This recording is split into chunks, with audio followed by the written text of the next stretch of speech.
ಕಾವೇರಿ ಎಲ್ಲ ನಮ್ಮೆಲ್ಲರೂ ಕೂಡ ನೆಮ್ಮದಿ, ಶಾಂತಿ, ಸಮೃದ್ಧಿ ಎಲ್ಲ ತಂದಿದ್ದಾಳೆ ತಾಯಿ ಕಾವೇರಿ. ಈಗ ಮುಖ್ಯಮಂತ್ರಿಗಳು ಆದ್ಮೇಲೆ ನೀರೇ ಬರಲಿಲ್ಲ, ಮಳೆ ಬರಲಿಲ್ಲ ಅಂತೇಳಿ ಬಹಳ ಅಪಪ್ರಚಾರ ಎಲ್ಲ ಮಾಡ್ತಾ ಇದ್ರು. ಕಾಲ್ಗುಣ ಚೆನ್ನಾಗಿಲ್ಲ.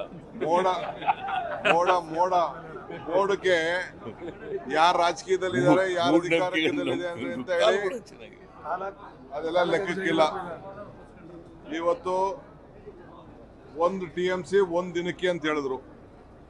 ಆ ದೇವ್ರ ಕೃಪೆಯಿಂದ ಈಗ ನಾವು 40 TMC ನಮ್ಮ ಲೆಕ್ಕ, 44 TMC ಲೆಕ್ಕ ಈಗ ದಾಟಿ ಹೋಗಿದೆ.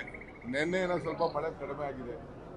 ಆದರೂ ನಮ್ಮ ಜನರಿಗೆ, ಅಕ್ಕಪಕ್ಕ ಜನರಿಗೆಲ್ಲ ಎಚ್ಚರಿಕೆಯನ್ನು ನಾವು ಕೊಟ್ಟಿದ್ದೀವಿ. ಯಾಕೆಂದ್ರೆ ತಿರ್ಗಾ ಏನಾದ್ರು ಕ್ಲೌಡ್ ಏನಾದ್ರು ಬ್ಲಾಸ್ಟ್ ಆಗ್ಬಿಟ್ಟು ಏನಾದ್ರು ಹೆಚ್ಚು ಕಮ್ಮಿ ಆಗುತ್ತೆ ಅಂತೇಳಿ ಎಚ್ಚರಿಕೆ ಕೊಟ್ಟಿದ್ದೀವಿ, ಕಂಟ್ರೋಲ್ ಮಾಡ್ತಾ ಇದ್ದೀವಿ.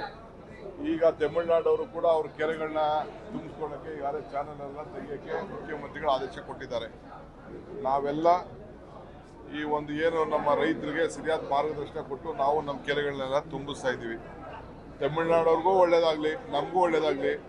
ಹೆಚ್ಚಿಗೆ ನೀರನ್ನು ಸರಿಯಾದ ರೀತಿಯಲ್ಲಿ ಬಳಕೆ ಮಾಡ್ಕೋಬೇಕು ಅಂತೇಳಿ ನಾವು ಮುಂದಿನ ದಿನದಲ್ಲಿ ತಮಿಳುನಾಡಿಗೆ ರಿಕ್ವೆಸ್ಟ್ ಮಾಡ್ಕೊಳ್ತೀವಿ.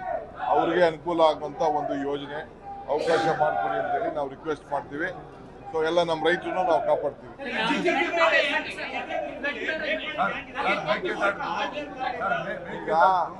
ಈಗ ತಾಯಿ, ಭೂಮಿ ತಾಯಿ, ಮಳೆ ತಾಯಿಗೆ ಪೂಜೆ ಮಾಡೋಣ. ಈಗ ಆಮೇಲೆ ರಾಜಕಾರಣ ಮಾತಾಡ್ತೀವಿ.